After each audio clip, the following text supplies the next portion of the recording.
Halo, Assalamualaikum warahmatullahi wabarakatuh. Kembali lagi nih di mata pelajaran aplikasi perangkat lunak.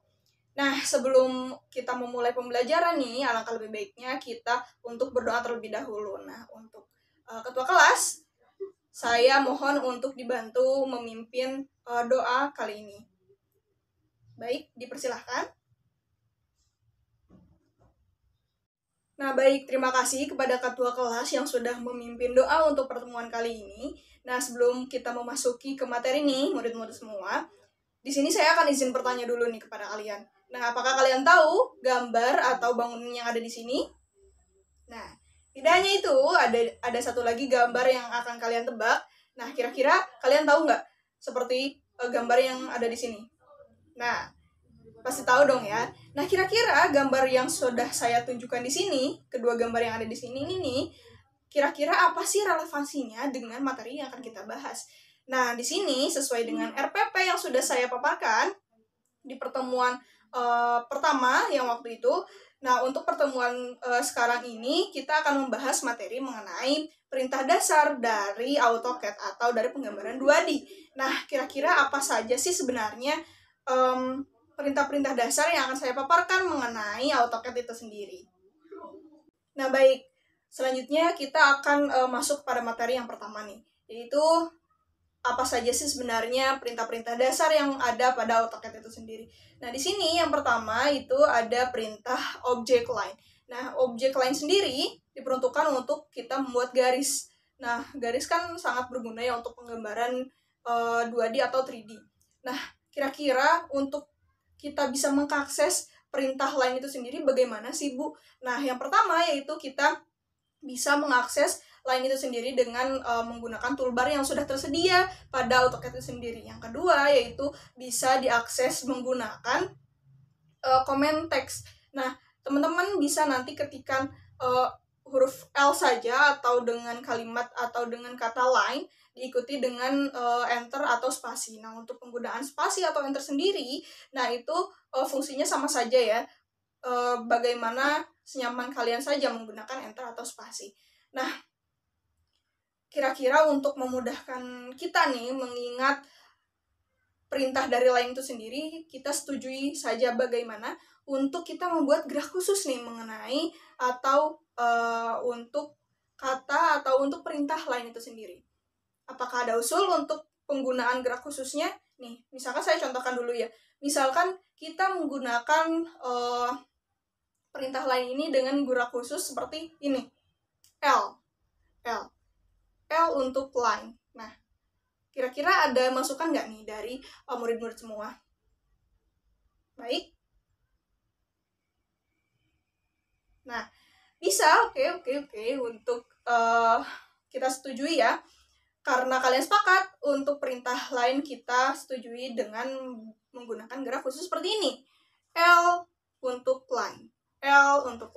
Nah, untuk kita lebih mengingat lagi nih, di sini saya menyediakan gambar atau nama bangunan yang menyerupai huruf L. Nah, bisa teman-teman lihat di sini. Nah, di situ ada gambar dari Lawang Sewu untuk kita mengingat perintah dari L itu sendiri. Nah, di sini saya sudah menandai bangunan Lawang Sewu itu ada huruf L-nya ya, seperti L-nya. Nah, baik, untuk perintah AutoCAD yang kedua yaitu ada polyline. Nah, polyline ini sama halnya dengan line tadi. Line tadi itu untuk menggambar garis. Nah, namun pada line tadi hanya satu entity saja. Jika kalian menggunakan L enter dengan melanjutkan garis yang selanjutnya itu tidak satu entity. Namun pada jika menggunakan polyline ini, nanti si satuan garisnya itu menjadi satu entity atau satu unit. Nah, untuk mengakses perintah itu sendiri, yaitu polyline, teman-teman bisa mengaksesnya dengan mengetikkan PL atau polyline di comment text. Nah, dengan diikuti mengakses enter atau spasi. Nah, sama seperti ini halnya tadi line, kita akan membuat gerak khusus kembali nih untuk polyline. Nah, kira-kira ada masukan nggak nih dari kalian semua untuk gimana sih gerak khusus dari polyline itu sendiri?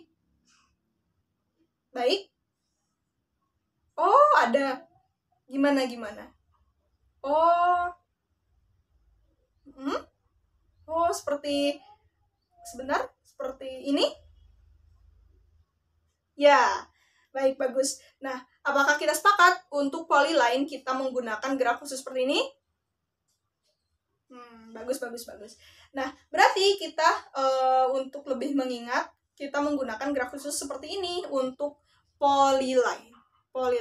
Nah, untuk menambah pengingatan teman-teman nih, di sini saya menampilkan juga gambar dari gambar atau dari bangunan Pagoda Watugong untuk polyline itu sendiri. Nah, Pagoda Watugong. Bisa teman-teman lihat di sini? Baik, bagus. Nah, baik, untuk perintah selanjutnya yaitu ada SP-line. Nah, kira-kira apa sih, Bu, perbedaan SP-line dengan tadi polyline dan line? Nah, sebenarnya SP-line ini berfungsi sebagai menggambar garis juga. Namun, yang membedakannya yaitu SP-line ini gambar garisnya atau hasil dari garisnya itu akan bergelombang. Nah, sehingga biasanya dimanfaatkan untuk penggambaran kurva ataupun bangunan yang ada gelombang lainnya. Nah, seperti tadi SP-line, seperti tadi polyline dan line, kita akan menggunakan graf khusus nih untuk mengingat perintah tersebut. Nah, di sini saya menyarankan untuk SP-line sendiri menggunakan graf khusus seperti ini karena bergelombang. Nah, apakah dari kalian setuju untuk menyepakati graf khusus dari SP-line itu sendiri? Gus, setuju ya? Jadinya untuk SP-line kita sepakati graf khususnya seperti ini. Nah, sama seperti polyline dan lain tadi, di sini saya ada contoh bangunan yang menggunakan SP-line nih, kira-kira menggunakan SP-line. Nah, untuk gambarnya sendiri atau gambar bangunannya sendiri yaitu ada Nah, ada bangunan seperti ini. Nah, kira-kira teman-teman pasti tahu kan ini gambar apa? Gambar bangunan apa? Ya, betul. Ini adalah Candi Borobudur. Nah, teman-teman bisa lihat kan, pada candinya ada lekukan seperti itu. Nah, di sana bisa menggunakan SP-line untuk pemanfaatan penggambaran tersebut. Nah, kira-kira teman-teman bisa mengingat nggak sih tadi bangunan-bangunan apa sih yang ada atau yang sudah saya paparkan? Nah, baik. Di sini saya akan menunjuk Reni. Nah, coba sebutkan apa saja sih tadi bangunan yang sudah saya sebutkan dan sudah saya contohkan mengenai tadi polyline, line, dan SP-line.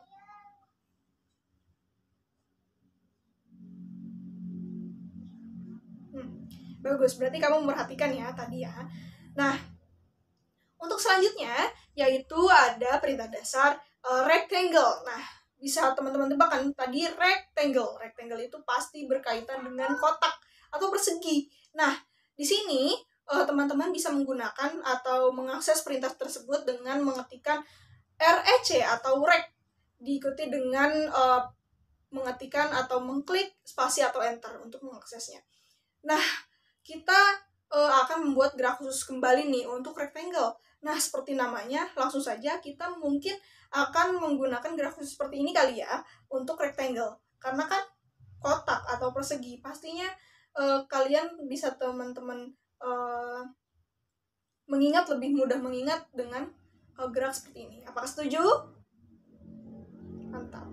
Nah, untuk selanjutnya di sini saya ada contoh gambar bangunan juga nih yang menurut saya bisa mempermudah pengingatan kalian untuk perintah rectangle itu sendiri. Nah, di sini ada gambar Museum Fathahillah, bisa teman-teman lihat kan.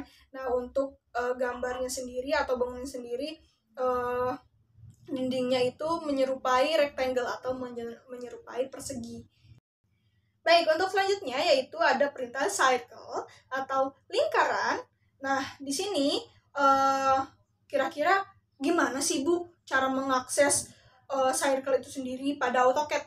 Nah, pertanyaan yang bagus, teman-teman. Di sini kalian hanya cukup mengetik C enter pada comment text. Nah, sehingga perintah dari circle itu sendiri akan bisa teman-teman akses untuk penggambaran 2D atau penggambaran lainnya. Nah, di sini seperti biasa saya mencontohkan bangunan apa sih yang ada unsur cycle-nya.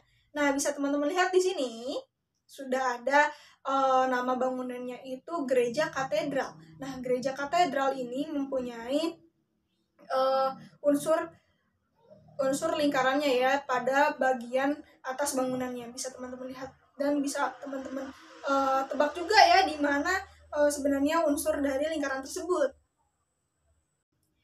Baik, setelah tadi saya memaparkan nih mengenai materi perintah-perintah dasar dari penggambaran AutoCAD. Nah, di sini kira-kira kalian masih ada yang dibingungin nggak? Atau apa ada yang ditanyakan begitu mengenai materi yang sudah saya paparkan tadi?